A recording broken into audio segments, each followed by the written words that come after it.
is a height of absurdity, where you can actually produce the minutes of two meetings in 1972 that the British had with the IRA. And who were the two representatives? Daithí O'Connell and Gerry Adams.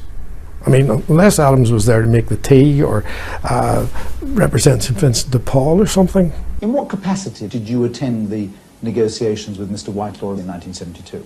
Myself and Daithí O'Connell went along to negotiate. But they didn't have you there as a political organiser, did they? Oh, of course they had me there as a negotiator. Right, but Right. in what capacity were you there? I was there as part of a negotiating team. Of the IRA? Of the Republican movement. Was that what it was called? Well, that's what it's always been called. It was called then a group of IRA negotiators trying to negotiate a truce with the British government. Presumably then Mr. Whitelaw broke the law. The IRA was to field a top-level delegation. It included Martin McGuinness, the commander of the Derry Brigade, the IRA's Adjutant General and Chief Political Strategist David O'Connell, Sean McStearfan, the Chief of Staff, and Seamus Toomey, the hardline Belfast commander.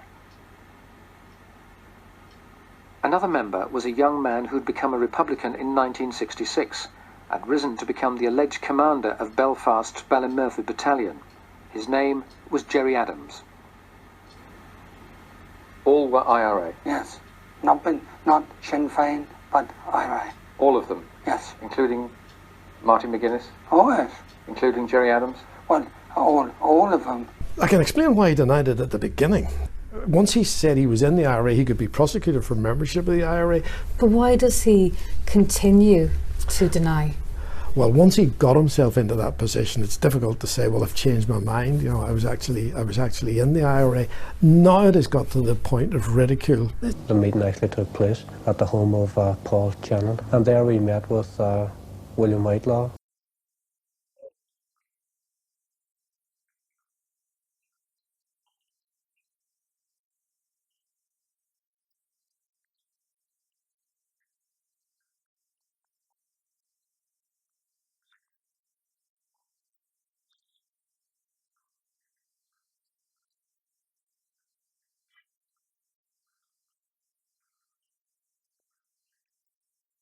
In the course of that meeting, I became absolutely convinced that the British weren't sincere or genuine. Whitelaw said, well, if this breaks down, it's all bets off.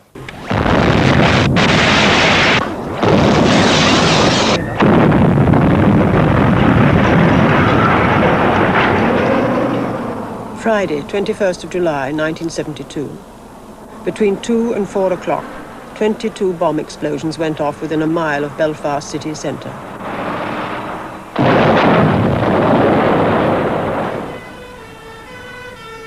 The army said the warnings had been inadequate, the provisionals that the army had not acted on them.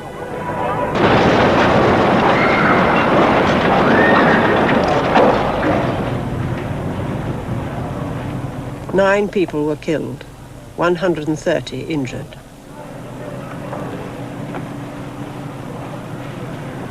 At this bus station, 6 died, blown quite literally to pieces.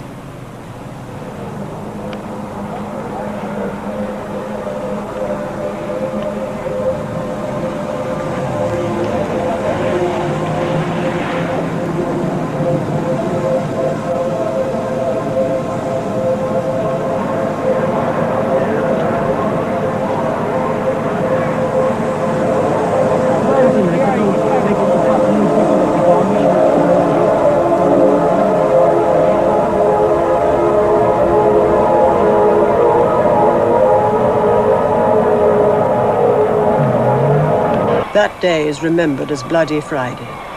Dawn, 10 days later. The army moved into both Protestant and Catholic no-go areas. The province was experiencing over 4 explosions and nearly 50 shooting incidents a day. Bloody Friday had made it imperative for Whitelaw to act. It also made it easy. It's very, very simple. I don't live at home. I live wherever I happen to be. Do you change house every night?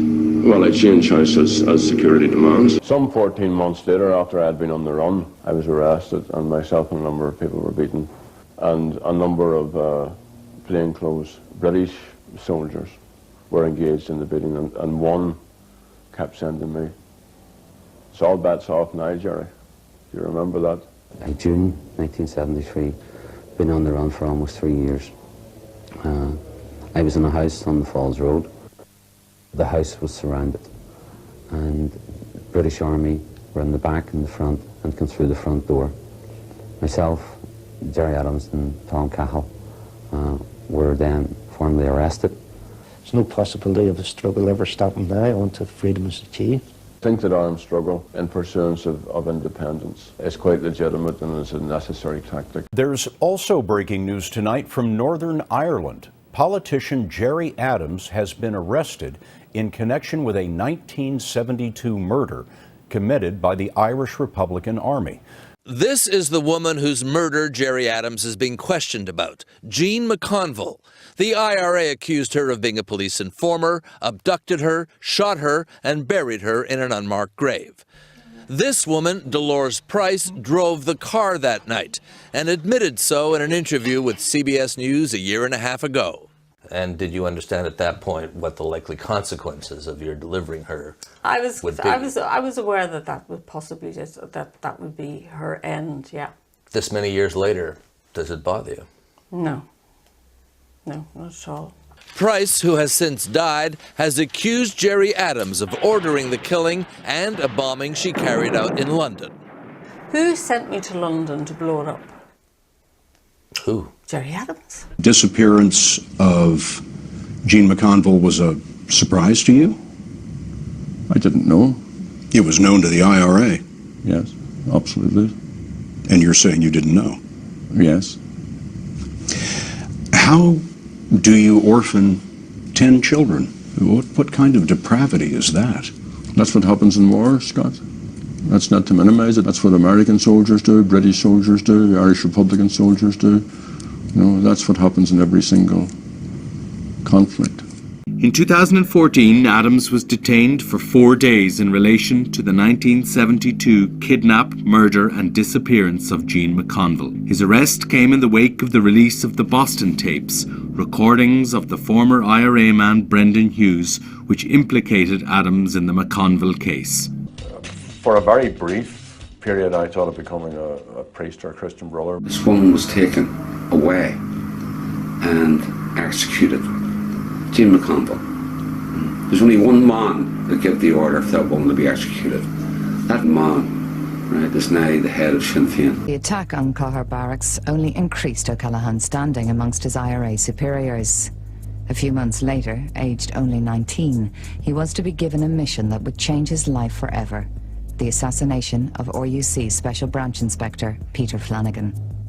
Peter Flanagan was based in Belfast in Palace Barracks in Hollywood in the early days of the Troubles, which it had finished up having a pretty bad reputation for ill treatment of prisoners, etc., etc. Over in County Tyrone, where he came from, he was very well known. He was a Catholic. Not alone is he a Catholic policeman, he's a Catholic special branch officer. We were in a house in Carrickmore the night before, and we drove into Omagh. Flanagan went to this bar called Broderick's most days, most lunchtimes, and I got the lad that was with me, because he was very young looking, to put his head around the door and just check he was there.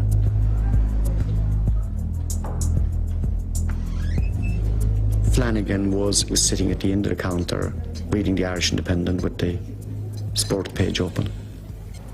And then I went in through the door and the kid was in behind me. Peter Flanagan sort of glanced up and immediately sort of started to move off his chair. He kind of kept shouting, no, no, no, no, no, no. Once he was on the floor, I looked at him and I realised he was dead. A police inspector was shot dead in an Omagh public house about half an hour ago. His name has not been given. Eyewitnesses saw 2 armed men run from the public house through unmanned barriers. The thing had been done, the excitement had slowed down, and now it was on the news. And now I had actually murdered someone. O'Callaghan and his team took refuge in a local parochial house. The priests who lived there were part of a small renegade group of IRA sympathisers within the Catholic Church. The senior priest blessed us as we came in. There was a holy water font inside the door. He described Peter Flanagan as an awful man, or a terrible, evil man, something like that. And he wanted to assure us that we hadn't committed a sin. He was very anxious to assure us that, in case we had any doubts, that we could always talk to him, but what we had done was okay. and 12 people died on the 4th of February when a bomb exploded on a coach on the M62. The coach was transporting soldiers to Catterick Camp in Yorkshire after weekend leave. When I got on the bus, I was probably sat about the second row down from the back of the coach. I had a friend that was on the coach, Stephen Worley, who was sat probably midway from the front. Stephen wanted to swap places with me, so I swapped places with Stephen. We'd just passed the Bradford turning. There was a sort of a whoosh noise. It wasn't like an explosion, it was like a whoosh. The coach swerved, and the driver had actually got the coach onto the hard shoulder. And when I looked back, the seat behind me was actually hanging down, and the rest of the coach was disappeared. Philip's friend, 18-year-old Stephen Worley, was killed, along with 11 others, including 2 young children. We knew that a bomb had been planted, and we knew who planted it, that it was the IRA.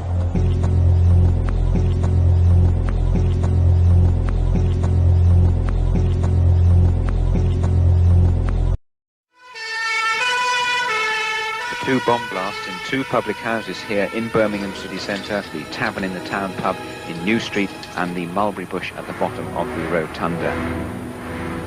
The pub itself is a cellar pub, and you have to go down some stairs. That night, under one of the tables, someone had left a bomb. Packed inside a briefcase and triggered by 2 timer devices, the bomb had a strange distinctive feature. Pushed into the face of each of the alarm clocks was a Phillips head screw. It was a trademark of James McDade. He's thought to have made the timer devices shortly before his death. On November the 14th, IRA bomber James McDade was blown up by one of his own devices. The following Thursday, his body was taken to Birmingham Airport to be flown home. 300 yards from the tavern, another bomb had been left inside a second pub, the Mulberry Bush. It was at the base of Birmingham's most famous landmark, the Rotunda, and next door to British Rail's New Street station. From what I know and what I've been told, Dad had finished his duty and gone into the Mulberry Bush for some cigarettes. Trevor Thrupp was still in the Mulberry Bush at 11 minutes past 8 when Birmingham's Post and Mail newspaper received a call. A man with an Irish accent gave a known IRA code word, XX. He said 2 bombs had been planted in Birmingham's city centre. 30 pounds of blasting explosive had ripped through the Mulberry Bush, 10 times the amount used at either Guildford or Woolwich. There used to be a staircase go up in the middle of the Mulberry Bush, and this thing was just flattened. It had just come down, it was just lying there as if the staircase was level instead of going up. I'd got my torch out. The beam just cut through the dust and the smoke, and I could see bits of concrete and bits of furniture and clothing and people, bits of body. I'm aware that I trod on human beings. The Mulberry Bush bomb killed 10 people. 2 of the dead were passers-by, found in the rubble outside. 11 people had been killed instantly by the blast.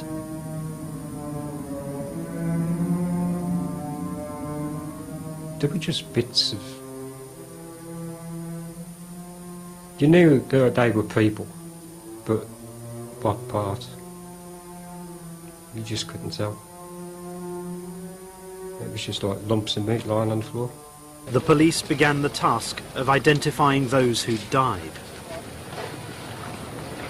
On the railway they have, it's not like a dog tag, but it's like a serial number. So if there's anything, if they're lost or anything like that, they've got their own personal serial number. Well, they found that. So obviously they knew it belonged to Trevor Thrupp, so they came to the house. Where he actually died from was a piece of wood that went straight into his throat, which killed him instantly. Trevor Thrupp, who'd only popped into the Mulberry Bush to buy a packet of cigarettes, was one of 21 people killed that night. A former IRA volunteer known only as Witness O claimed James Gavin, Mick Murray and Michael Hayes were all involved in the bombings, along with Seamus McLaughlin, said to be the commanding officer who selected the targets. It's the first time they've ever been named in a formal setting like this. The witness said he had authority from the current head of the IRA to identify them. And he was asked about a fifth man, Michael Patrick Riley. "No, I don't remember him at all," he said. The barrister asked, "He's the one you're protecting, isn't he?" The witness replied, "Who? Protecting who? No." I have spoken to half a dozen former and serving senior police officers on both sides of the border, as well as members of the Republican community, and they have suggested I seek out leaders of the IRA in the area at the time. One name keeps coming up: Brian Smith. An IRA operative in the 1970s and based in Dundalk for most of the Troubles, Brian Smith is now back living in South Armagh. I catch up with him in Newry. Brian Smith, Darragh McIntyre from the BBC. I'd like to ask you about Robert Narrock. I never heard tell of him. I know nothing about Robert Narrock. Never heard tell of him? I heard tell of him in papers. Brian, you were the leader of the IRA in North Louth at the time. Somebody's having you on. Somebody's winding you up. Brian Smith, why won't the IRA give up Robert Narrock's body? I would suggest that you would ask Mr. Adams and Mr. McGuinness that. The men were ordered out, lined up alongside their van, and shot. Over 100 rounds were fired. 10 Protestant mill workers died. The noise of the gunfire was deafening. It's something I'll never ever forget. And what they'd done, they'd shot us all at waist level, supposed to stop anyone from running away. And that lasted maybe 10 seconds. And the next thing, I was hit multiple times, and so was everyone else. But it was absolutely awful because there was screams of pain. There was some of them weren't able to scream and they were moaning, they were groaning. My 19-year-old apprentice, he fell across my legs. And it was absolutely horrific. He was calling for his mummy. Mummy, mummy, mummy.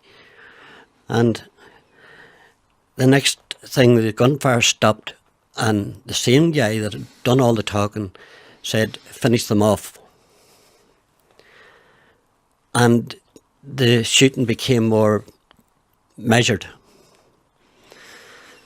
And Robert was still calling for his mummy. And I seen the boots of the gunman, and I seen the tips of the rifle, and they blew his face away. That's something that lived with me till the day I die. And he was such a lovely lad, and called for his mummy and getting his face blown off. It was absolutely horrific. 9 of the men who died in the King's Mills massacre came from Bessbrook. Built around the mill, the Brook, as it's known locally, was then a tightly knit Protestant community, strictly run by a Quaker family. No pubs, no betting shops. It was widely known as the Model Village. Last week, the newest shopping complex in the centre of Belfast was blown up, part of an economic war. The IRA have learned that crude extortion is no longer enough to fund terrorism, so they've developed a sophisticated financial infrastructure. But behind many of the high street facades of places like pizza parlours, video shops and estate agents, the money comes from and goes to the provisional IRA. The boys are going legit. Well, what we've got now is the pinstripe terrorists. They're involved in almost anything legitimate they can get into, and in fact they have the money that enables them to buy into anything. So that people drink in their clubs, they go to work in their transport, they enjoy themselves in taxi companies that they own, they eat out of their fast food parlours. Estate agents are particularly attractive to the IRA, says Councillor Brian Feeney. The major attraction of estate agents is the client's account. So that 1 week you can have perhaps £160,000, £170,000. A fortnight later, £27.50, because you can say these were clients' money and you've sold the premises or the deal fell through. It's untraceable. So are these businesses wholly owned subsidiaries of the IRA? Well, they might be regarded as IRA incorporated. Sometimes they're not wholly owned. Sometimes there are individuals who have to do what they're told, and if they don't, they'll be shot. This dead man was an estate agent, a frontman for the IRA. He was kidnapped, tortured for 3 days, and publicly executed earlier this year. He was Joe Fenton, aged 35, a married man with 4 children. Financial nerve center for the IRA lies inside the Conway Street Mill. The Conway Street Mill has in it a number of legitimate businesses and activities, but nevertheless it's used as a major front by Sinn Féin as a cover for their financial base in the north of Ireland. I suppose being mixed in with legitimate businesses actually makes the cover more effective. That's the idea. It tends to legitimise the Conway Mill, and to outsiders it looks as a place of culture, business, education, and publishing, in fact. And the white spot which appears there, it obviously takes a hit. Fortunately, the pilot was able to go into, I guess, auto-rotation and land on the other side of the lock. They're running down to see what's happened. They'll obviously follow up because it didn't catch fire, it didn't blow up. This is a ruthlessly perpetrated ambush. And it does worries people that this is relatively unsophisticated weapons. If through friendly third world countries you can get access to more sophisticated weapons, it clearly means that you could engage in more bloodthirsty, more efficient ambushes if the terrorists so wished. The latest man to try to provide the IRA with that more sophisticated equipment arrives back home, having been deported from America. He wanted his homecoming to be secret.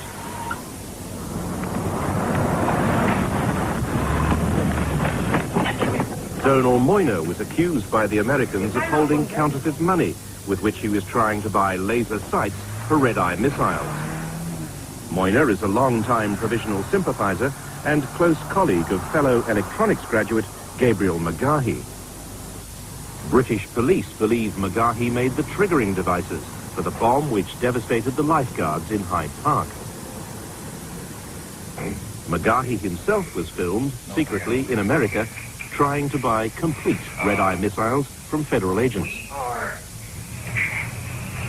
We have what you are interested in. Providing that the price is the same one, $10,000 a piece for each red-eye missile. We will handle the delivery. See what we're doing here. What is happening here with this? What we're dealing with here at the minute, money-wise, is That's right. nothing. That's right. That's our problem. Right. Our problem is this. Once we hit the first one, right, and it is a science and we build the relationship up, then we're prepared to lose a lot of big money. Then the IRA man gave this warning. There's one thing I know. I'm going to deal something going on home. McGahey was jailed for 7 years for attempting to buy those missiles. Meanwhile, in Britain, the police want to question him about other outrages like this one in Chelsea, where an innocent woman died. The police say the detonation system bore all the hallmarks of his work. The possession of bomb-detonating devices, including memo parks, is one of the charges the British authorities would like to lay against Father Ryan. Receipts prove Ryan purchased at least 500 memo parks. It gives me great pleasure to introduce to you Father Patrick Ryan. This Thursday, Father Ryan is a candidate for the European elections. The Irish authorities refuse to extradite him to Britain and are still deciding whether or not to charge him themselves. Extradition is not just another issue. It affects the very liberty of every Irish person.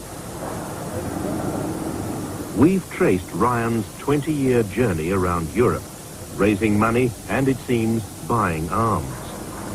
This document, a statement given to an IRA court-martial by a member of the Provisional's Army Council, names Ryan as being involved in an arms-buying deal as long ago as 1971 in Amsterdam.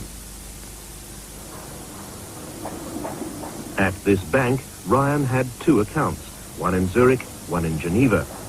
Between 1973 and 1976, more than £750,000 passed through those accounts. The money came mainly from two sources, one of them Libya's Colonel Gaddafi.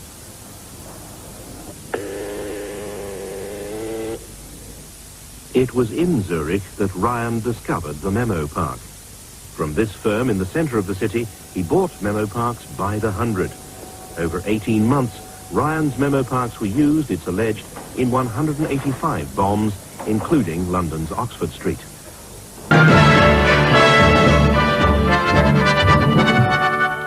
A Remembrance Day atrocity in Northern Ireland. A bomb has killed 11 and injured more than 60. It was planted a few yards from the War Memorial in Inniskillin. It went off without warning as the remembrance crowds were gathering. A building collapsed on top of them. 13 children are among the injured. The most callous of all IRA atrocities, the Enniskillen bombing, also relied on a Memo Park like the ones Father Ryan purchased. 11 people died and 63 were injured on Remembrance Sunday in 1987. Colonel Hugh Heap, the Army's chief bomb disposal officer in Northern Ireland, later revealed the increasingly familiar workings of the bomb's timing device. But this one is unique to the IRA. And unique in part because of its use of the Memo Park. For Peter Rogers, it's a long way from the North Antrim coast to Wexford in the far south, and some of the key moments in his life. At one time he was regarded as an IRA hero after he escaped from the Maidstone prison ship in 1972. He continued his paramilitary activities in the Republic, and he alleges that in 1980, around the time of the first hunger strike, he was summoned to a meeting with his superior officers, Gerry Adams and Martin McGuinness, in the grounds of Trinity College, Dublin. The reason? Because he claims he was reluctant to move unstable explosives to Britain for a bombing campaign. The liquid-like substance, which gave off a strong smell of marzipan, he says, posed a risk both to the bombers' lives and to their security. When I met with them, Gerry wanted to know what the delay was, and I told him the delay was because of the explosives, and I asked that it be replaced. And himself and Martin stood back out of earshot of me, and they had a talk, and they came back to me. Gerry says, look Peter, we can't replace that explosives, you'll have to go with what you have. No? And as soon as you can get it across, the better. So, as far as I was concerned, I was given a direct order to go with this very unstable explosive. Are you absolutely sure about that? Because Gerry Adams has said he was never in the IRA, and Martin McGuinness says he left the IRA in 1974. In fact, he swore an oath to that effect at the Bloody Sunday inquiry. Well, that might be so, you know, but I know that over the years, that there's been that many lies told in order to get to where they are at the present time of the peace process. Peter Rogers says he has every reason to remember the alleged Trinity College meeting. A short time after it, back in Wexford, his van with the explosives was stopped by detectives. There was a gun battle, and he murdered Garda Seamus Quaid. Garda Donal Littleton was injured. Well, Rogers claimed, as you say, that these guns and explosives were destined for the North. The Gardaí never believed that. They believed that they were destined for Britain, where they'd be used in a pre-Christmas bombing blitz in London or elsewhere. As it turned out, there was only one bombing in London before Christmas. That was at a Territorial Army barracks in Hammersmith. The bomb caused considerable damage, but claimed no lives. And it's sometimes forgotten when you think of the tragedy of the actual killing, that by stopping Rogers on that day, Garda Quaid and Garda Littleton saved many, many lives. The many lives would have been lost if that bombing blitz had gone ahead, and many people have been injured. But by stopping Rogers, they prevented that. I do feel there was a lot of victims out of the Seamus Quaid killing. Number one, the Quaid family. Mrs. Quaid had lost her husband and a father to her children. Mrs. Rogers had effectively lost her husband to a life in prison, and her child had no father. He was denied a father in his upbringing. Peter Rogers was initially sentenced to death, but then given a 40-year sentence for capital murder.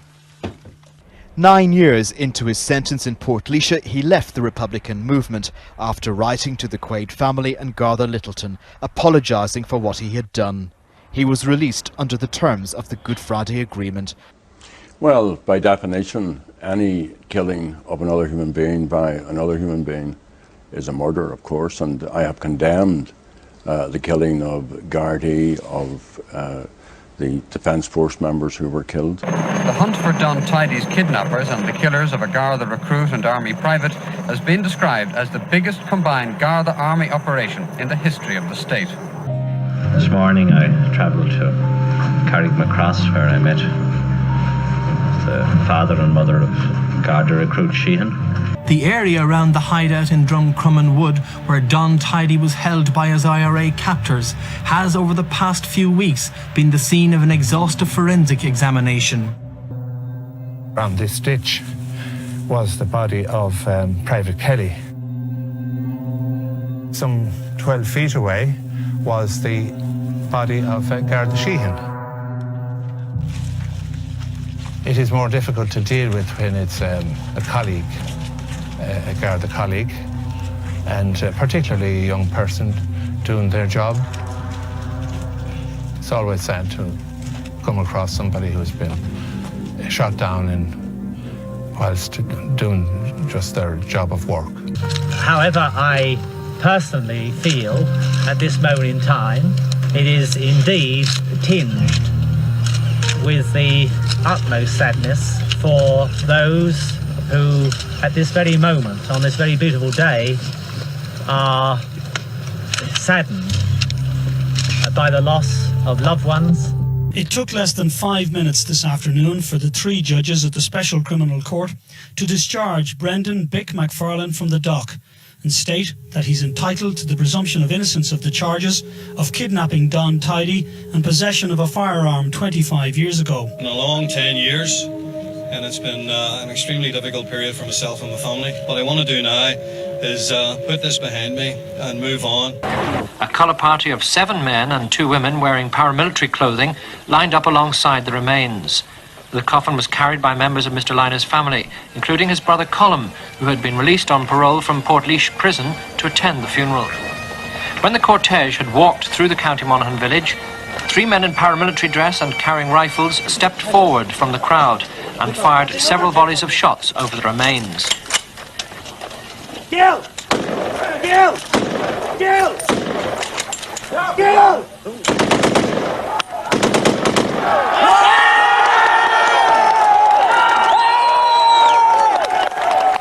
The firing party disappeared into the crowd, who had linked hands to keep the small number of Gardaí away from the coffin.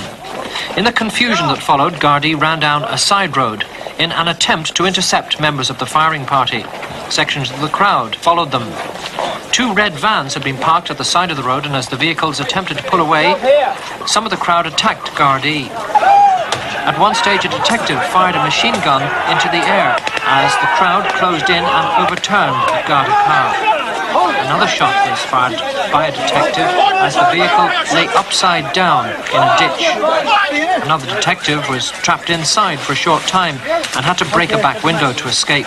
His colleagues helped him from the vehicle. Let's look at the killing of Mr. Stack. At that time in that prison, there were INLA prisoners, there were Republican prisoners. It was a very, very cruel regime. 1 Republican prisoner was killed. Did the IRA kill him? I don't know. Do you really not know? No, I don't really know. And if I did, I would say to you, and I was actually in by complete fluke. I was in holidays down in Galway and came back up and was in the coolies at the time that Tom Oliver was killed. I was with my family in the coolies at that time. There is a strong belief, though, that in fact you were the Court of Appeal that said Tom Oliver should go to his death. How can you, no, how can, there is a strong belief. How can you come on this programme and say that, Miriam? Now, you're a journalist. How can you come on that programme? Because in this, I'm speaking to you about the actions of Republicans, and you're here as a leader of the Republicans, so I have to put those questions to you. That's a different thing from accusing me of saying, without, I mean, what are your source? In relation to no, sorry, Miriam, you cannot just come on a programme and say, it is widely believed, or it is believed that you were in a court of appeal. Widely believed by members of his family. Miriam. Yes, that is the case, Gerry. Right. Let's move to the disappeared, actually.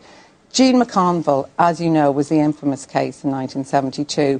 Two former colleagues of yours, including Brendan Hughes, who did say at one stage, Gerry, that he loved you, he felt so close to you. There are those great photos of you together in the maze, giving each other hugs. Both he and Dolores Price both said that you were responsible for Jean McConville's disappearance. I've answered this accusation many times. Many times. They were telling lies. Why would they lie? Because they are people who, as they went on in their lives, became opponents, thought that I sold out, thought that I was a traitor, thought that I should be killed. My wife always says she would trust Martin McGuinness with her life. She doesn't say that about me, but... David Dunn, party leader, the leader of Irish republicanism! Bobby Sands' election to Westminster during the height of the hunger strikes in 1981 was a catalyst for the rise of Sinn Féin. And in 1983, Adams was elected to Westminster, though in keeping with Sinn Féin's abstentionist policy, he never took his seat. Later that year, he was elected president of Sinn Féin.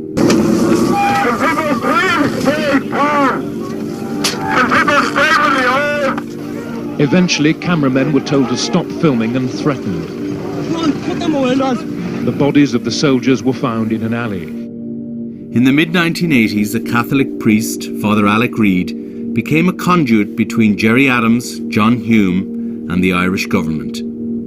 These talks led to the beginning of the peace process, and finally to the first IRA ceasefire in August 1994. In June 1993, Scappaticci's unit closed in on another victim. Joseph Mulhern was killed as an informer by the IRA, a brutal warning to the Republican community of the consequences of talking to the security forces. The intention was not just to warn, but to terrify. A message Scappaticci delivered in person to Joseph Mulhern's father. It wasn't long after I'd buried my son. It was a warm day and I heard a car pulling up behind me and Scap get out. And I came over, shook hands, asked how things were. I knew that he would have been there. And I asked how he died. He said that the first shot had hit him in the back of the neck and he shouted at the guy who had shot him to shoot him again. So apparently the second shot hit him in the back of the head. That's something I never knew. 1994, the year of the IRA ceasefire and the year the IRA murdered Caroline Morland, a young mother of 3 children seen here on a peace march a year before she was killed. This housing estate in West Belfast, home to her family. It's also where Caroline Morland was taken captive by the IRA. She was held for a fortnight, tortured and made to record an admission to working with Special Branch. Played here by Spotlight reporter Dara McIntyre, the recording also had a warning. And you just come forward and tell what you're doing. No harm will come to you and you'll be helped. Caroline Morland wasn't helped, she was murdered. Her body dumped along the Fermanagh-Monaghan border. Horrific sight. Something that words couldn't explain. Mutilated. According to Dolores Price, Brendan Hughes, you were the commanding officer in Belfast in 1972. Are there any murders that you feel responsible for? No. In July 1979, the Maxwell family were settling into their holiday when they were approached by a local woman who asked if their son Paul would be interested in a summer job. She was given the job of trying to find somebody who would act as a boat boy for the summer, basically.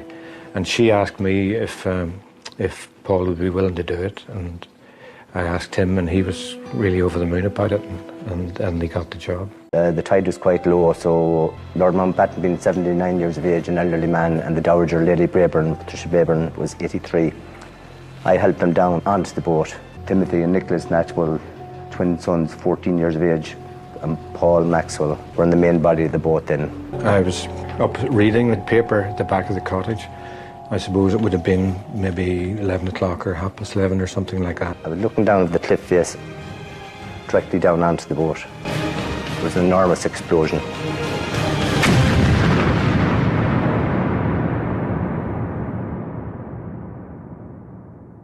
It just riz clean out of the water. It went straight up into there. It didn't spread out at all. It just went straight up. And it seemed to go up into the air for about, to me, like 5 seconds before there was another merciful explosion.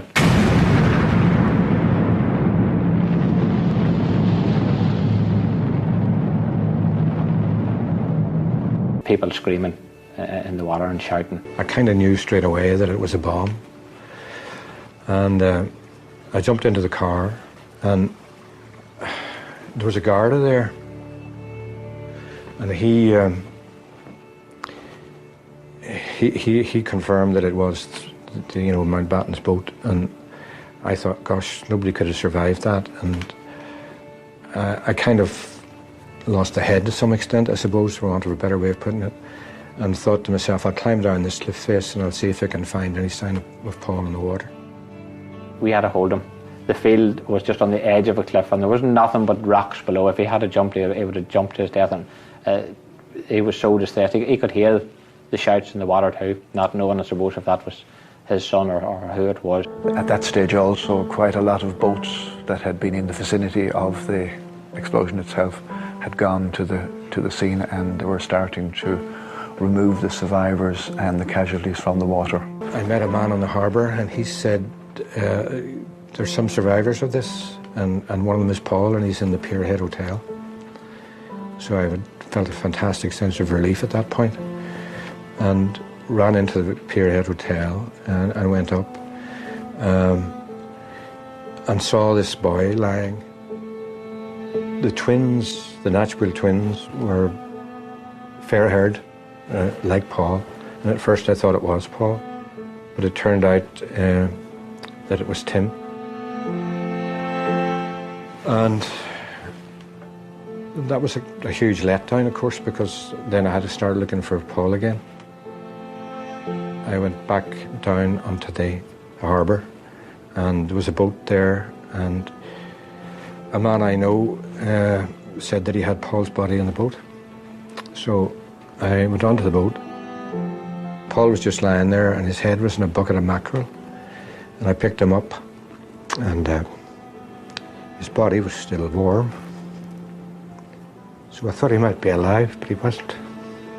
I clearly, as a Republican leader, will think back over all of the period, that words of mine, that actions of mine, that stances that I took, and I don't distance myself from the IRA. I've never distanced myself from the IRA, and until the day I die, I will not distance myself from the IRA. Well, by saying you were never in it, of course, it does distance you from it. But bear with me.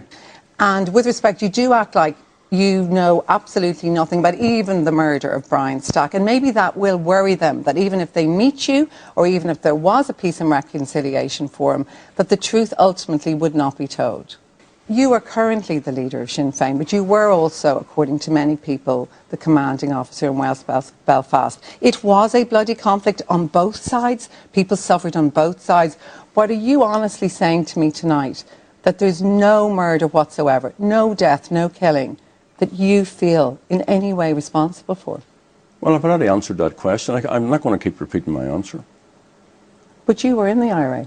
Well, I've already answered that one many, many, many times. I accept full responsibility for anything that I did in all of my political life. You're not denying your role in the IRA tonight? I've already denied my role in the IRA. I don't want to keep repeating. Let me ask you another. What about the forgotten people? I mentioned Tom Oliver, but even Eamon Collins, who actually sat in a primetime studio with me a few weeks before he was murdered by the IRA. Do you ever worry about people like that, or feel and think about them? Or are they justifiable victims of the war? Collins himself was in the IRA's internal security unit known as the Nutting Squad. Through his involvement with this unit, he knew that when he crossed the IRA, he had made enemies who would never forgive him. I have faced for 10 years of my life some very difficult moments. and I have faced them standing on my own 2 feet, alone, and I have never ran away from anything. And if it costs me my life, well, so be it. He did take security precautions, especially over the last couple of months as threats against him increased. He often wore a bulletproof vest. He actually had been wearing it when he went out to paint out the graffiti. But a bulletproof vest's not much good when you're hit on the head and stabbed in the face. Well, first of all, I mean, what happens in war is dreadful, and you've heard me saying this a million times, that we should not seek to glamorise war. War is horrific. Charlie McElmurray's body was found in this van on Sunday. He'd been tortured and shot in the head, branded an informer by the IRA. I think that Mr. McElmurray, like anyone else living in West Belfast, knows that the consequence for informing is death. Adams was granted a visa to attend a peace conference in the United States in 1994 by US President Bill Clinton.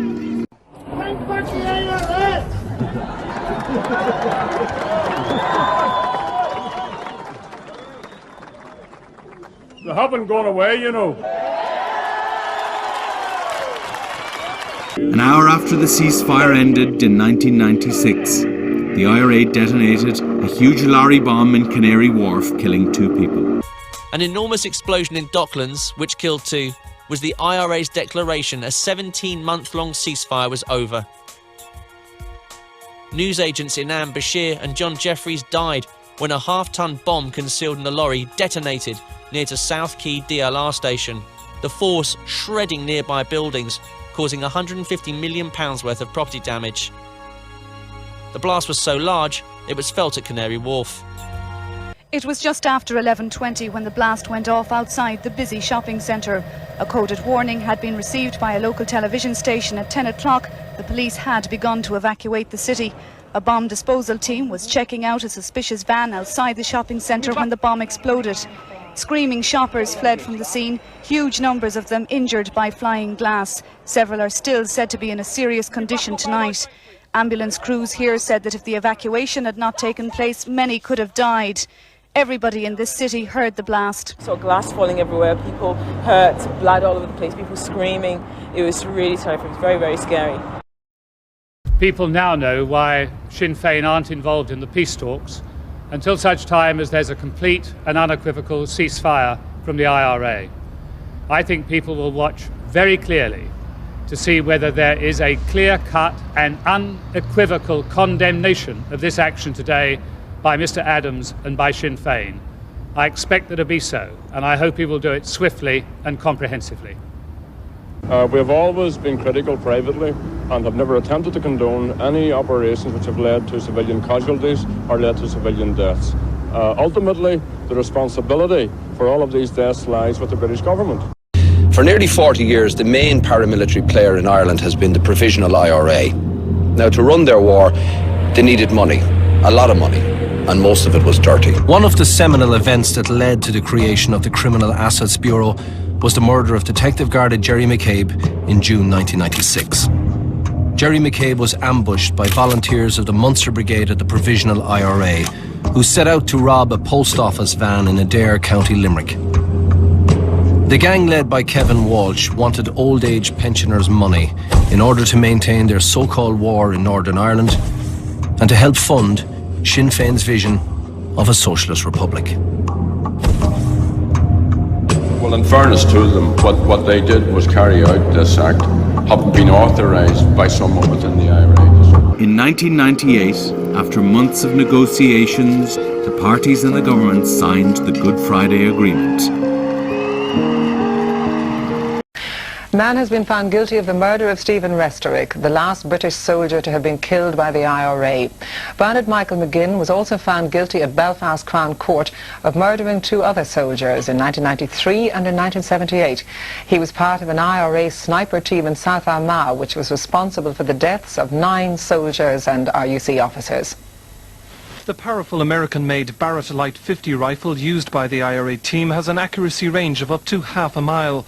For 7 years it was used in South Armagh, turning the area into one of the most feared zones for security forces in Northern Ireland. The weapon was protected by an armoured plated Mazda car. The rifle was used to kill Lance Bombardier Stephen Restrick, who died at a checkpoint in Bessbrook, County Armagh in February 1997. A woman motorist was grazed in the attack. Restrick's last words to his colleagues were asking about her well-being. Today at Belfast Crown Court, 41-year-old Bernard Michael McGinn from Castleblaney in County Monaghan was convicted of Restrick's murder. McGinn was also found guilty of the murder of Lance Bombardier Paul Garrett in South Armagh in 1993 and former Ulster Defence Regiment soldier Thomas Johnston in 1978. Prosecutors said he also admitted making the bombs used at Canary Wharf and the Baltic Exchange in London. 3 other Armagh men, Michael Colm Carraher from Cullyhanna, Martin Mines of Silver Bridge and James McCardle of Crossmaglen, were found guilty with McGinn of possessing the Barrett Light 50 rifle at a farm in Crossmaglen. The 4 defendants refused to stand up and recognise the court when sentenced. They then laughed and waved to friends as they were taken away by prison officers to begin their jail term. However, under the Good Friday Agreement, they will walk free within a year and a half. In August 2001, after failing to meet 2 deadlines, the IRA finally began the process of disarmament. All IRA units have been ordered to dump arms. After extensive talks between Adams and Ian Paisley, a historic agreement was reached and Sinn Féin and the DUP joined in the Northern Executive. Which the First Minister began by saying, I'll explain this, he said, there's you, a young man of 54 just going out of office, and here's me, a man of 80 coming in. For years, the Provisional IRA have cooperated with international terror gangs, with outfits like ETA in Spain and the FARC narco-terrorists in Colombia, who are funded solely through the production of cocaine. Weapons, expertise, funds and narcotics have all been exchanged in gestures of revolutionary solidarity.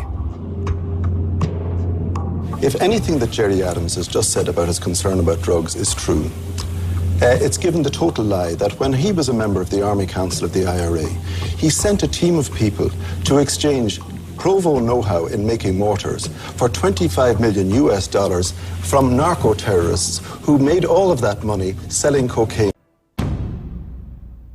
3 Irish men leave prison in Bogotá in June last year. Free men after being cleared of training the FARC, left-wing guerrillas in Colombia.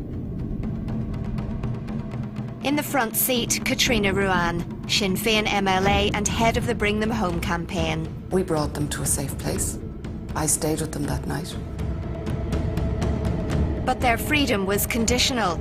They had to stay in the country until an appeal by the prosecution. When the result was announced last December, they were convicted and sentenced to 17 years in prison. But they were nowhere to be found. We left them in safe hands, and that's as far as it goes. The Republicans are now wanted men on a terrorist alert in 182 countries. The Colombian vice president wants to know how they got away. The Bring Him Home campaign has a lot of explaining to do to the Irish people, to the international community.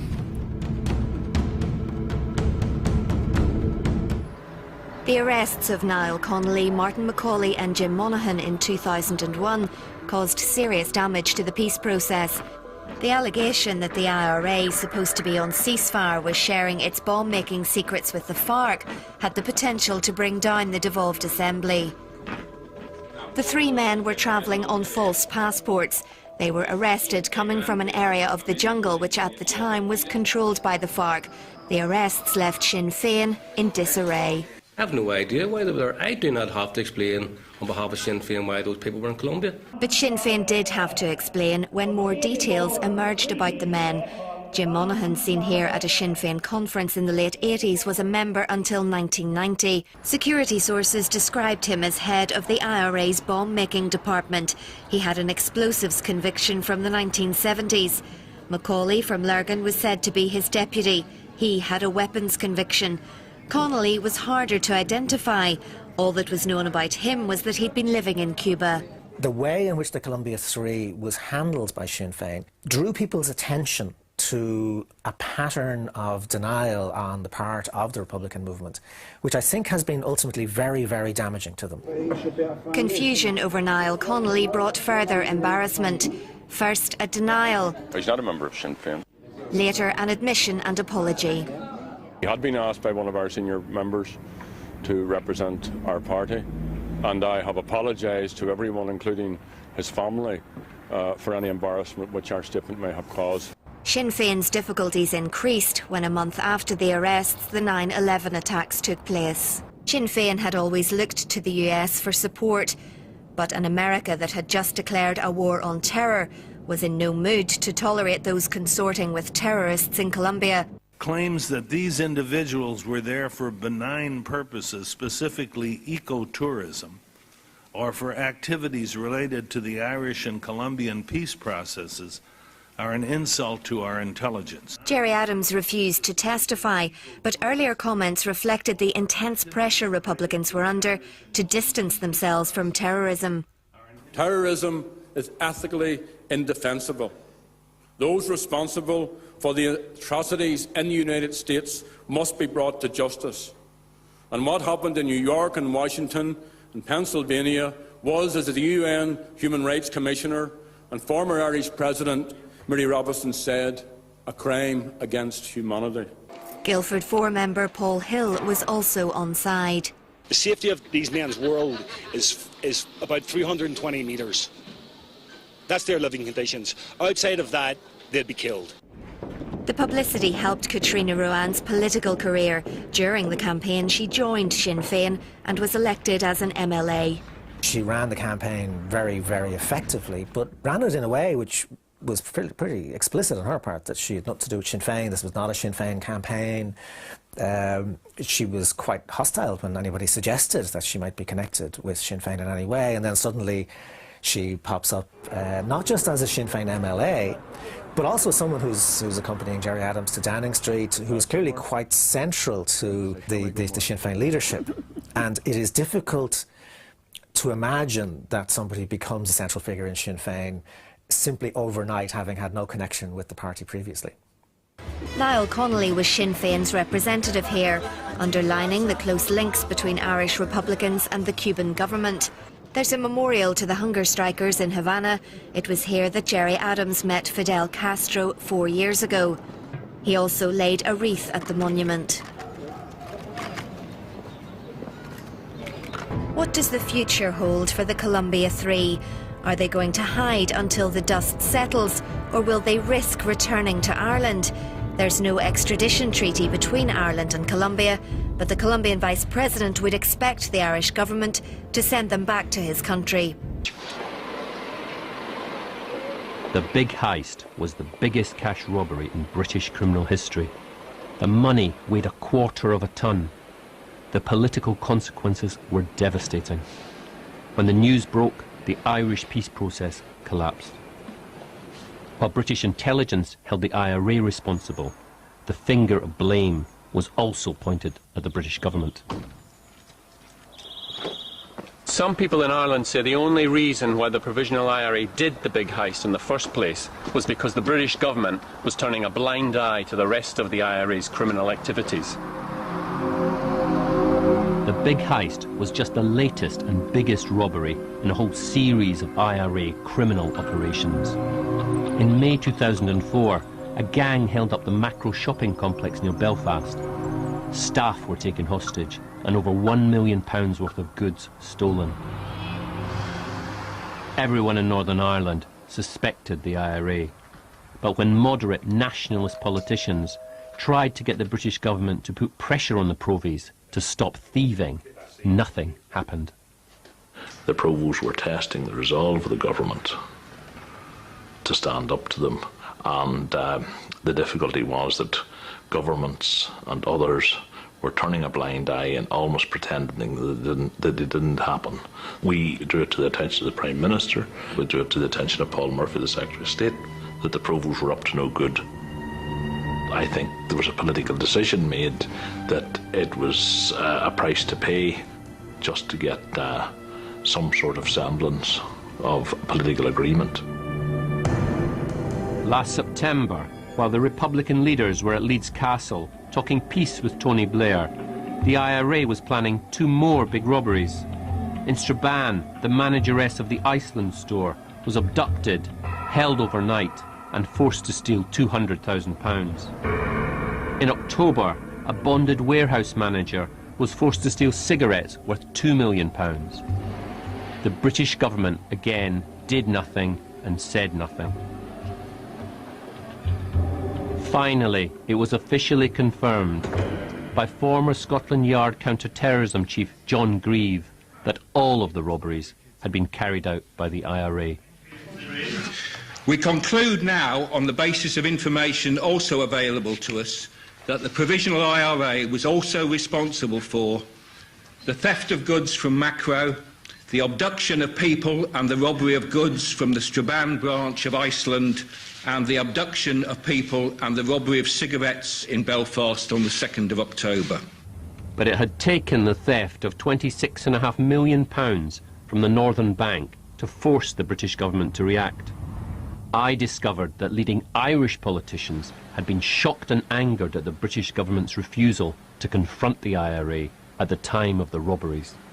It seems extraordinary that such widespread criminality that's carried on can be tolerated to the extent that it is, particularly, I think, by the British government. That wouldn't be tolerated in England, Scotland or Wales, but it seems to be tolerated in Northern Ireland. We may have a situation in which the authorities are looking at an acceptable level of criminality. It is fatal. You can't tolerate it, and worse still, you can't and shouldn't appease it. The real bottom line in it all is that the Prime Minister and a lot of people around the political establishment were quite prepared to sacrifice Northern Ireland. It didn't matter much what sort of circumstances the rest of us had to live in here, as long as there weren't bombs going off in London. Was it true that Downing Street deliberately turned a blind eye to IRA criminality for the sake of the peace process? Okay, at all. To find out more, I went to see Tony Blair's man in Northern Ireland at the time. There is never an acceptable level of criminality. After the signing of the Good Friday Agreement, no one expected it to end dramatically and instantly, and that had to disappear and wither away over time. The problem is, how long does that take? And in fact, it's taken too long for that to end, and that's because we are where we are at the moment. I mean, they say you turned a blind eye, that you should have told Gerry Adams the robberies have got to stop.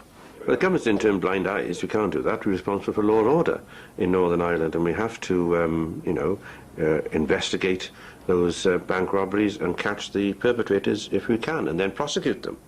So there's no blind eye so far as they're concerned. But criminality was an issue which, to be fair to them, the SDLP kept raising all the time, and in many ways, I suppose, they've been proved to be right. Sinn Féin, Republicans are not involved in criminality, and we will not tolerate such behaviour.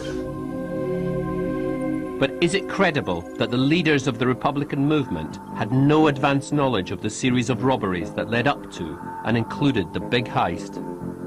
Michael McDowell is Ireland's Justice Minister and head of the Republic Security Services, who run a network of secret informers within the IRA. He says that the orders for the robberies came right from the top, from the IRA's ruling body, the Army Council.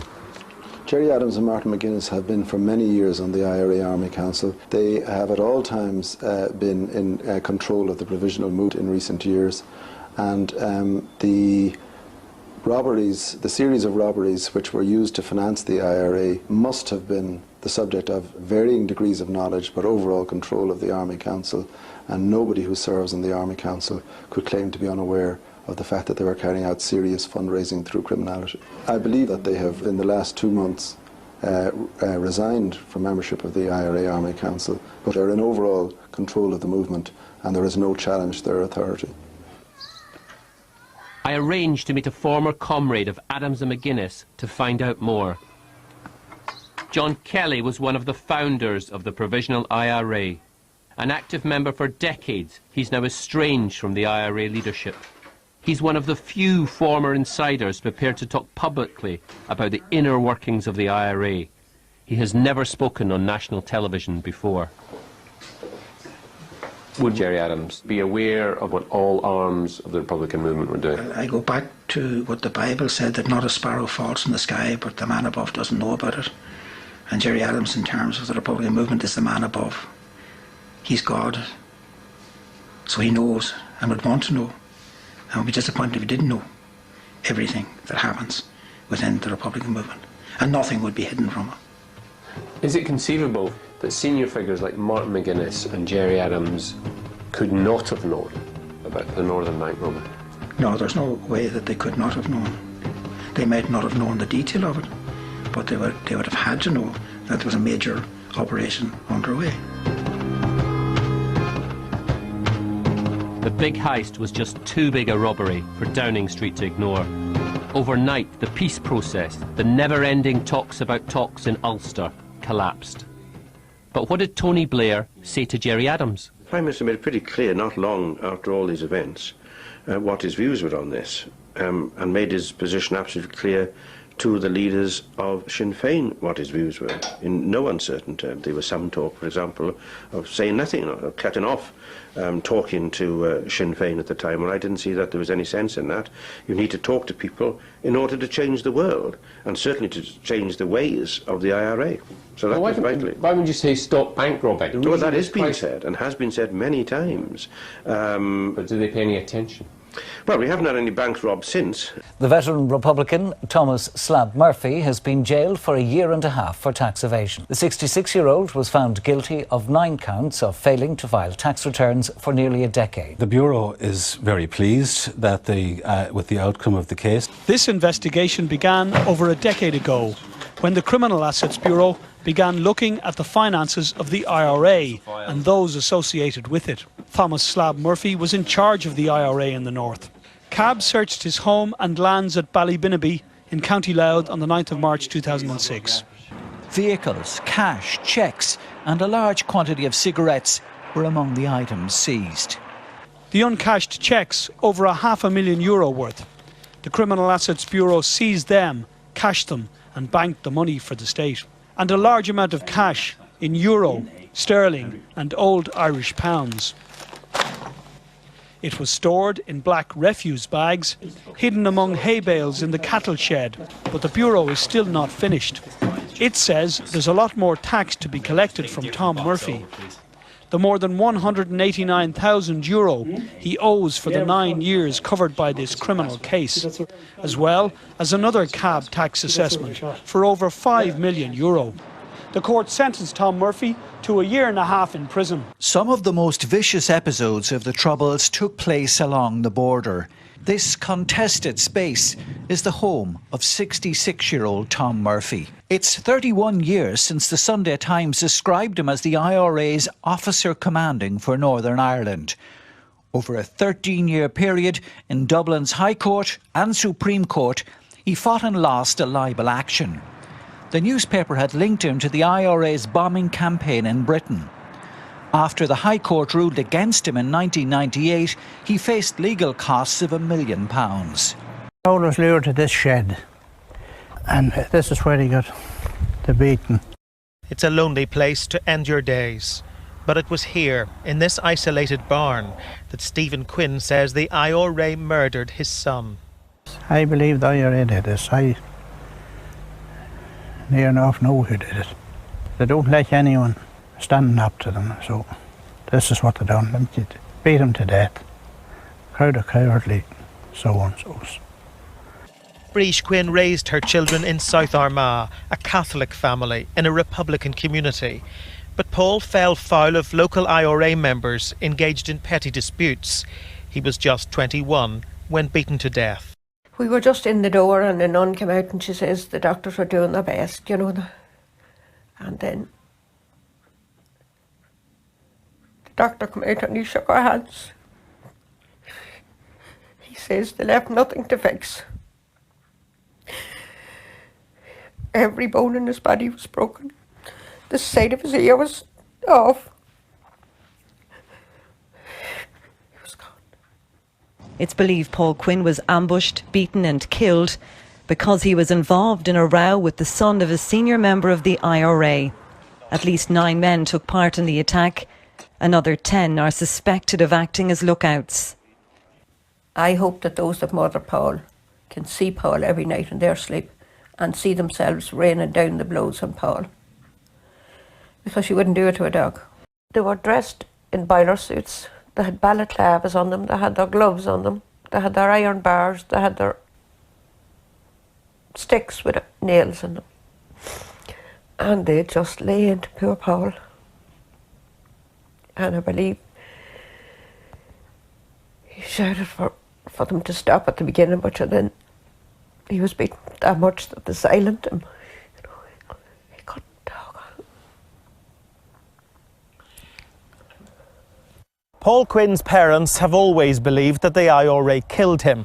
At the time, police on both sides of the Irish border agreed, as did the government's international monitoring body. So it's difficult to understand how anyone could now claim to be surprised by claims that the terror group still exists. It's taken 8 years and another murder for the Democratic Unionists to consider ending their power-sharing arrangement with Sinn Féin. I don't know why they're coming out now in 2015 when they didn't come out in 2007 when Paul was murdered. This was an IRA stronghold. They called it Bandit Country, and there are remnants here. But this family won't be cowed for the sake of politics. They've lost too much. There is no Republican involvement whatsoever in this man's murder. The people involved are criminals. They need to be brought to justice. And it's fairly obvious to me that this is linked to fuel smuggling and to criminal activity. It's a position Sinn Féin have consistently repeated. Paul Quinn was involved in smuggling and criminality, and I think everyone accepts that. You know, as I say, this is a very difficult situation because there's a family grieving here, and you don't want to add to that grief by saying things about your son. Can you just tell me why was your son targeted, and what was the reason for his murder? The reason was he fought with Republicans or IRA people from around here. He fought with the son of a leading IRA man, and another boy, there's supposed to be another IRA man in Cullyhanna. He fought with two of them. This was just an ordinary dispute between youngsters? A dispute between young ones. He told me about it and I thought nothing of it. I couldn't believe that Conor Murphy could come out and say such a thing. He said that Paul was a criminal, that he was murdered by criminals. Right, that he spoke to the IRA in Cullyhanna and they said they didn't do it. They know exactly who they are, every one of them. There's a lot of people who are still afraid round here, a lot of people afraid of what's going on. Who are they afraid of? They're afraid of the IRA. Here? Here, yes. To this day? To this day they're still afraid of them, yeah. The Mr. Bigs behind the frauds on the frontier are the South Armagh Brigade of the Provisional IRA. South Armagh has been described as Sicily without the sun. For nearly 30 years, it's been the hub of terror and racketeering. One man has presided over all the murder and mayhem, Thomas Slab Murphy. All the dark rat runs that crisscross the Orchard County lead ultimately to a place called Hackball's Cross in County Louth. Slab Murphy is the most influential figure in that whole area. No one smuggles anything down along the border without clearance of the IRA, and Slab Murphy is the IRA down there. And that's happening today? That's happening today and will happen for decades to come. That dedication to the cause has earned Slab Murphy the public praise of Gerry Adams. The Sinn Féin president has described his friend Tom as a good Republican. When Robert McCartney was murdered outside a Belfast bar in 2005, a veil of absolute silence shrouded the crime. The IRA and its political representatives, Sinn Féin, denied any involvement. And no witnesses would give evidence about what really happened the night he was killed. Sinead O'Shea continues her investigation. 3 years on, still nobody has come forward from McGuinness's, not even Robert's friends who were with him during the fight. I don't know how they live with themselves. They get these are the people that told us after he was murdered that he was like a brother to them. who sat and cried in your living room and told you that if they could tell the truth they would, but they couldn't remember and all the rest of it, and they're sitting there with the truth. The witnesses weren't the only people being intimidated. Within weeks of Robert's murder, hate mail had begun to arrive from the McCartneys as their profile grew. Some of them were from, obviously, Republicans who were very annoyed about what we were doing, and some of those actually had excrement on it with the pictures of Robert and the two children with the excrement smeared on them. Several times, McCartney family members had to be evacuated from their homes after receiving bomb threats. Whispering campaigns began against them. Those who helped them were targeted too. Conversely, during this period, some Sinn Féin and IRA supporters began to claim that they were being intimidated by the McCartney sisters. The McCartney sisters intimidated the IRA, if only we'd have been able to intimidate the IRA. They were probably angry that we were challenging the IRA and still alive to tell the tale. Within Shortstrand, as Catherine McCartney calls it, a wall of silence continues around the case. Even today, it is very difficult to find anybody who will speak on camera.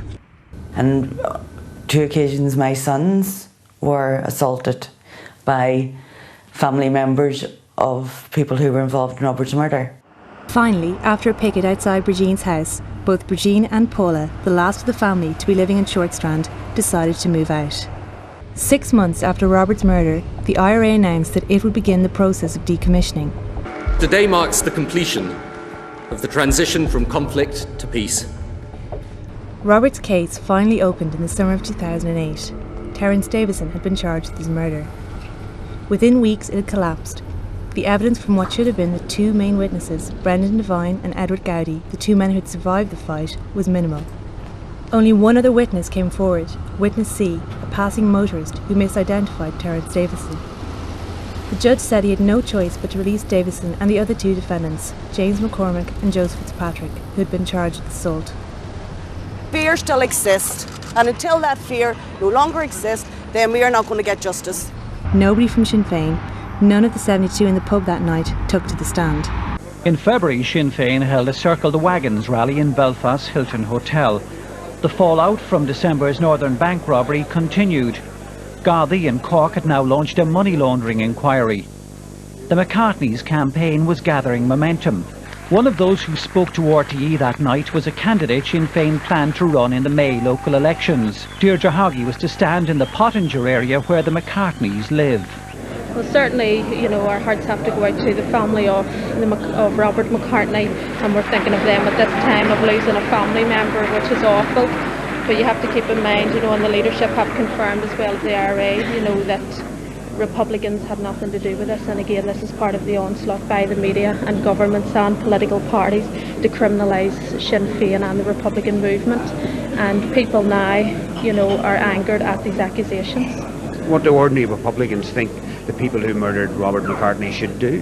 I think again it's been shown over the last few weeks, that it's up to those to look into their own conscience, to take an informed decision on themselves for what it is they want to do. Certainly the leadership have confirmed, that they didn't act as Republicans, and again it's up to those to come forward and look into themselves. Deirdre Hoggy hadn't mentioned during that RTE interview that she was in McGuinness's bar on the night of Robert McCartney's murder. 2 weeks after the interview, she was a delegate at Sinn Féin's Ordesh. A week later, it became public knowledge she had been in the bar. Sinn Féin subsequently announced she wouldn't be running in the May elections. In a statement to a solicitor, she said she saw nothing. For some observers, it seems clear that the McCartney case was used by the authorities to bring Sinn Féin into the political process, and when this was achieved, the case was allowed to recede into the background. Brendan Devine, who Robert was trying to defend when he died, is now in prison for armed robbery, maintaining that he remembers nothing from that night. He did say at one point during the trial that he wasn't sure what he could say and what he couldn't say. Because the IRA are the boss. That's cowboy land. There have been numerous other injustices in Northern Ireland in recent years, of which Robert's murder has been the most high profile. These, and the fear which continues to exist in Shortstrand and other communities like it, must sharply undermine the idea that Northern Ireland is now at peace, a model for other countries, and that our attention can now be turned away.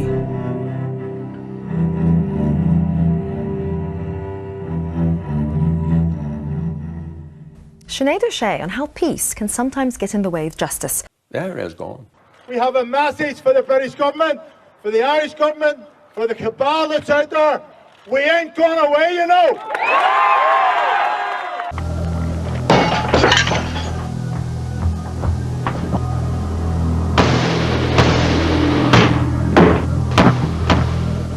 We have some breaking news. Dennis Donaldson, the former senior Sinn Féin official Dennis Donaldson has been found shot dead near Glenties in County Donegal. Dennis Donaldson was a sitting duck for the IRA to take him out any time. Steeped in republicanism, he was Gerry Adams' eyes and ears at Stormont.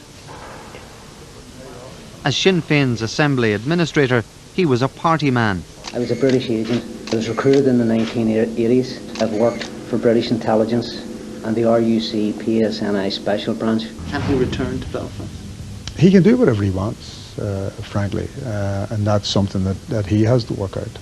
We shouldn't be naive. This is, in Republican and nationalist terms, well, even in Irish terms, to be an informer is pretty bad stuff, you know. I mean, 15 or 20 years ago, he may have lost his life. That's true. So is he safe to return to Belfast? Absolutely, he is. There is no, he has no fear from Republicans. Well, I'll not be staying here too long now. As he slept, his killer approached the cottage along the single track.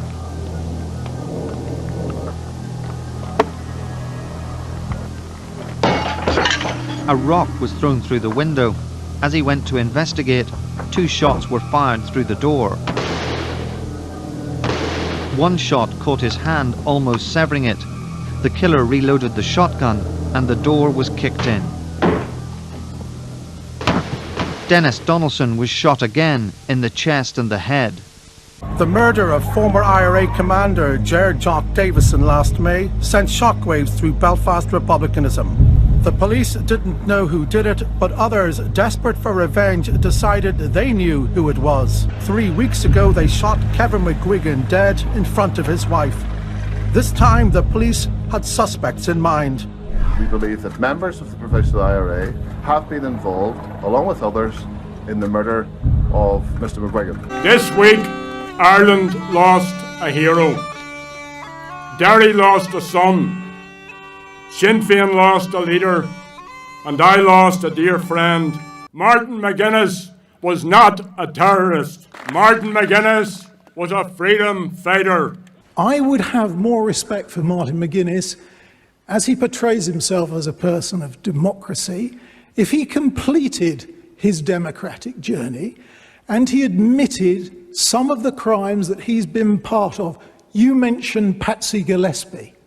Patsy Gillespie's widow, who's still alive today, knows exactly what happened and who ordered the death of her husband. Everybody in this room would have more respect for you, Martin, if you accepted your position and you started telling the truth. Okay. I don't know who was involved in the bomb explosion, who took the life of Patsy Gillespie. Some people might think I do, but I don't. Martin McGuinness has admitted to being a senior IRA commander. I meet him at Stormont. Mr. McGuinness, where is Captain Robert Narrott's body? I haven't got a clue. Mr. McGuinness, why won't the IRA give up and South Armagh give up Captain Robert Narrott's body? I think, Dara, you know better than anybody else. If you want to request an interview with me about any matter, all you have to do is in several days come along to my office, request the interview, you get a reply. Mr. McGuinness, Robert Narrott was murdered and disappeared 30 years ago. Is it not time we found out what happened to his body? How do you square, Martin McGuinness, with your God, the fact that you were involved in the murder of so many people? Well, I think that's a disgraceful comment to make. I was accused by Miriam of being a murderer. I think that was wrong. I want justice for my father. I believe that you know the names of the killers of my father. And I want you to tell me who they are. You were on the Army Council of the IRA. Yes, you were. No, well, how do you know that? You're a liar. Well, I'm not a liar. You are a liar, yeah. It is the nature of things that the part played by Republicans like Kevin during the long years of war will never be known. The tales will never be told. He had no time for loose talkers, or want their middies or spoofs.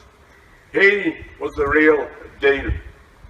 An honest, decent Republican who saw off Thatcher, remember Thatcher, and her ilk, and brought the British government to the negotiating table. Let me appeal to our unionist neighbours. Let us learn to like each other. Notion of why increasing the unionist armed voting is that they're sculpted by the next Gregory Campbell. The fundamentalist bigotry, that's what it is. It's nothing got to do with politics, it's got to do with blind bigoted hatred of people, and not just Catholics, of Presbyterians, of Church of Ireland, of everybody. So the point is to actually break these bastards. That's the point. And what's going to break them is equality. That's what's going to break them. Equality. Who could be afraid of equality? Who could be afraid of treating somebody the way you want to be treated? And that's what we need to keep the focus on. And that's the Trojan horse of the entire Republican strategy, is to reach out to people on the basis of equality. Gerry, you talk about those mechanisms perhaps for truth and reconciliation. 6 months ago, Martin McGuinness told me if those mechanisms existed, he was quite prepared to talk about his past. If they existed, would Gerry Adams find it easier to talk about his past and his long alleged involvement in the IRA? Yes, I have said, and Martin and I said this together, and we've said it quite a few times, that we would both do our best, and we would also encourage other Republicans to come forward if there was a satisfactory arrangement put in place, and that's my that's my commitment. Martin's not here, but that's still my commitment.